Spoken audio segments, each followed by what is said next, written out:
2025 Carolina Panthers training camp, Bryce Young, roster battles and latest updates. Are the Carolina Panthers poised to turn their fortunes around in 2025? That's the burning question hanging over their training camp in Charlotte, North Carolina. As NFL reporter David Newton delves into the latest developments, we're tracking every standout player, position battle, and coaching move. Could Bryce Young and company build on the promising finish of last season? And who might emerge as breakout stars for fantasy football enthusiasts? Newton, who's been covering the Panthers since 1995, provides daily insights from the field. His latest report paints a picture of a team filled with high hopes and high expectations. But here's where it gets controversial. After 7 consecutive losing seasons, can the Panthers truly compete at the highest level? Many fans are skeptical, but the organization remains optimistic. On Wednesday, July 23, head coach Dave Canales expressed his confidence in the team's potential. In his second season, he believes the Panthers could become a formidable force, playing a tough, physical style of football. During the first practice, rookie outside linebacker Princely Umanmielen showcased this intensity by stripping quarterback Bryce Young of the ball. This early skirmish hinted at the competitiveness to come. Young himself showed flashes of his skill and leadership during team drills, though he also made some costly mistakes. He began with an interception by safety Demony Richardson and concluded with a strip sack. Despite these hiccups, Young maintains a positive relationship with his former coach, Frank Reich, who drafted him first overall in 2023 but was fired midway through the season. On Monday during the ACC media tour, Young even stopped to chat with Reich, now the interim head coach at Stanford. Injury updates add another layer of uncertainty. Tight end Tommy Tremble, recovering from back surgery in May not be ready for the start of the regular season. General Manager Dan Morgan described his status as still to be determined. Meanwhile, outside linebacker DJ Wonnum is gradually working his way back into full practice after dealing with minor setbacks. Despite the challenges, there's a palpable sense of optimism surrounding the Panthers. Guard Robert Hunt summed it up perfectly: this city has a lot of hope. They want a winner, and you can feel it. It's kind of close. We won 5 games last year, which isn't great, but it felt like we were doing something great because the city is looking for it. The confidence in Bryce Young is undeniable. According to Morgan, the passion for the game is evident every single day he's out there. As the team continues to gel, many eyes will be watching to see if they can finally turn their fortunes around and bring championship dreams back to Charlotte. And this is the part most people miss: the impact of a new coaching staff and a fresh perspective can be transformative. With Dave Canales at the helm, the Panthers have a chance to break the cycle of disappointment. But can they do it? Only time will tell. What do you think? Are the Panthers ready for a breakout season, or is history likely to repeat itself? Panthers Camp Day 1, rookie sacks Bryce Young. Josey Jewell shock release and top takeaways. Despite a franchise record 7-year playoff drought, the Panthers aim to make a splash in 2025. But the opening days of this year's training camp reveal a team still in the early stages of rebuilding. Here's what stood out from day 1 of summer workouts. Adding depth to the secondary ***. Before stepping onto the field, the Panthers made a strategic move, signing cornerback Trey Swilling. A 2-year NFL veteran who has appeared in 3 games, Swilling joined the team as one of 14 players who worked out on Monday. To create space for Swilling, the team waived rookie quarterback Ethan Garbers, who had joined Carolina as an undrafted free agent from UCLA. A close call on the field ***. Head coach Dave Canales quickly ended practice after rookie outside linebacker Princely Umanmielen got too aggressive with quarterback Bryce Young. Umanmielen's hard hit caused a strip sack, a physically intense moment for the early stages of training camp. Canales praised the play but emphasized the need for better technique. A great rush, but we don't want to see that second part. We want to see the power and flexibility in his rushes. Young called it competition football and urged Umanmielen to keep pushing. Replacing a veteran leader ***. In a surprising move, the Panthers released inside linebacker Josey Jewell, who is still recovering from concussions sustained in December. With Jewell gone, the team turned to Christian Roseboom, a former Rams standout who signed a one-year deal. Canales highlighted the potential of a young, athletic middle linebacker group, including Claudin Chelis and John Rattigan, to fill the void. High stakes for 2025 .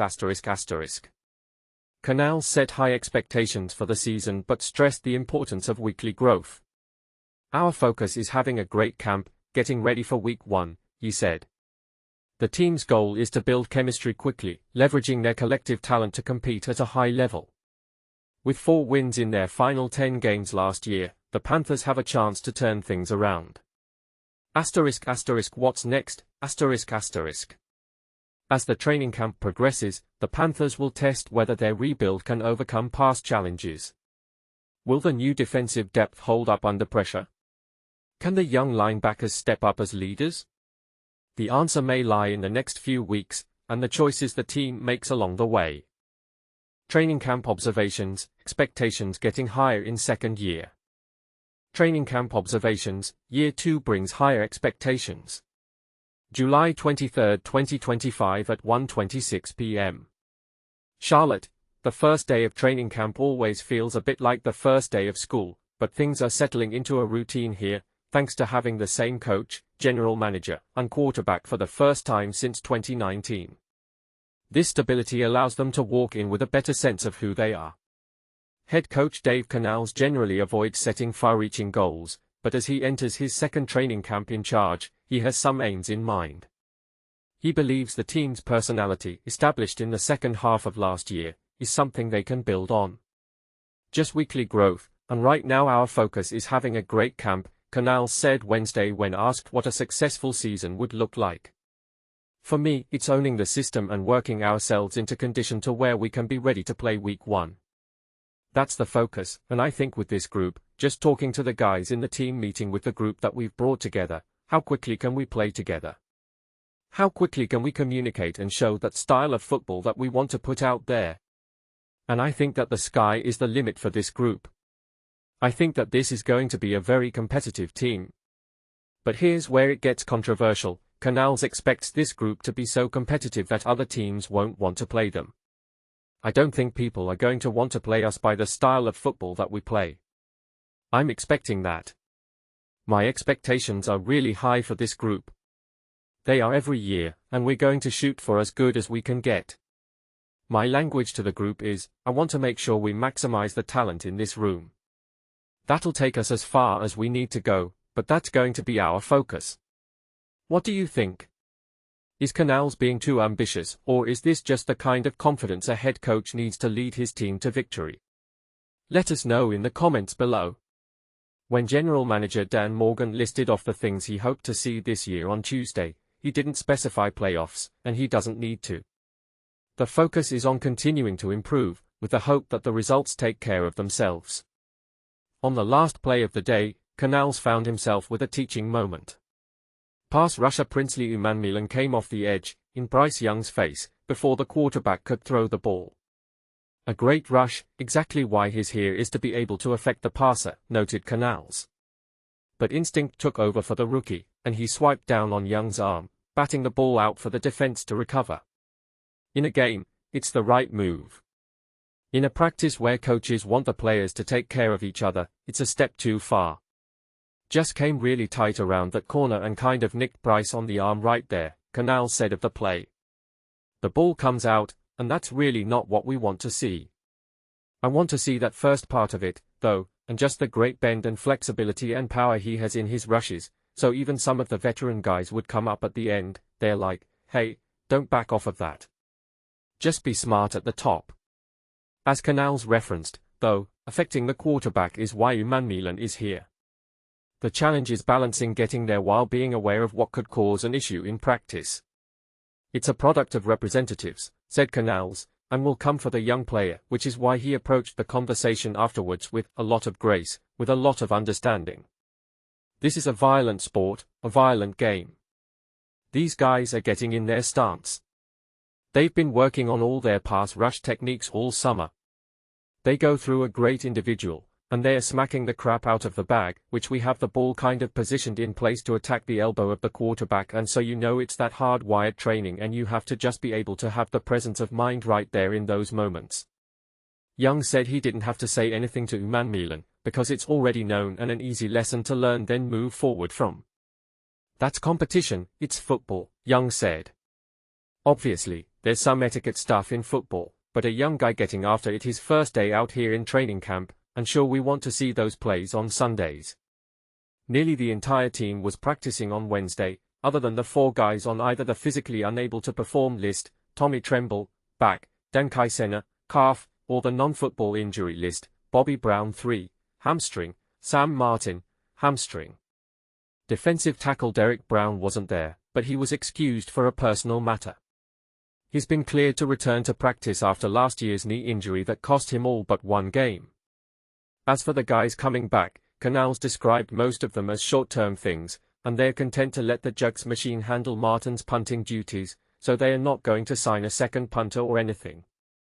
Tremble's situation could linger, after he had back surgery in May after participating in the early part of the off-season work. So Tommy's going to have to progress week to week for us, Canales said. He's doing great. I want to say he's ahead of schedule, but I just know we're going to just take this thing as it comes. But right now he's making great strides. He looks strong in his rehab and all that, so I'm not sure exactly timeline-wise. I wouldn't say Tommy's going to be back soon, like within the next couple of weeks. But I think 3 or 4 weeks or something like that as we evaluate it, could potentially be there. The Panthers have an active kicking competition going on, and veteran Matthew Wright, who has been here previously, had the first shot in live field goal drills. He hit 4 of 5 kicking on the skinny goalposts they use on the practice fields, but that deserves a bit of an asterisk. Both Martin and long snapper J.J. Jansen agreed that the second attempt that Wright missed went straight over the upright, meaning it would have been center right but safely good on a set of regulation goalposts. There's also the small matter that without Martin on hand, the operation wasn't what it normally was. The Jugs machine can punt, but it can't hold. We'll have more on this one later this afternoon, but the lineup demanded a quick adjustment after Tuesday's surprise release of linebacker Jewell. Free agent addition Christian Roseboom and Trevin Wallace lined up with the first defense, and Roseboom was wearing the green dot that signifies the team's defensive play caller who can relay signals from coaches to the huddle. That's a position that's obviously in some degree of flux, but both of those guys have started games and called signals in the past. Wallace had to do it as a rookie when Shaq Thompson and Jewell were injured early in the year. Otherwise, most of the position battles are for depth rather than starting jobs. Austin Corbett worked with the starters at center, and they rolled a number of players in with the ones at safety next to Trayvon Moehrig, from Demony Richardson, who had an athletic pick, more to come on that one too, to rookie Lathan Ransom and veteran Nick Scott. Even without a healthy punter, they can still work on punt returns, and they auditioned a number of candidates Wednesday. Jansen was among a number of players wearing Guardian caps over the helmets, but the new models have shells over the top so they still look like actual Panthers helmets and not the Michelin man's hat. The protective devices were once mandatory for most players, with a few exceptions for quarterbacks and specialists, or at least offensive and defensive linemen. They are a little lumpy looking, as you can see on number 29, Caleb Evans, but the protective quality is the key. Now, the threshold is based on helmet safety standards. Newer helmets are engineered to offer better protection, and only players who have non-compliant helmets had to wear them Wednesday. There were about a dozen guys with them on. Jansen said he's ordered a new compliant helmet, but it hadn't arrived yet, so he has extra protection for his brain.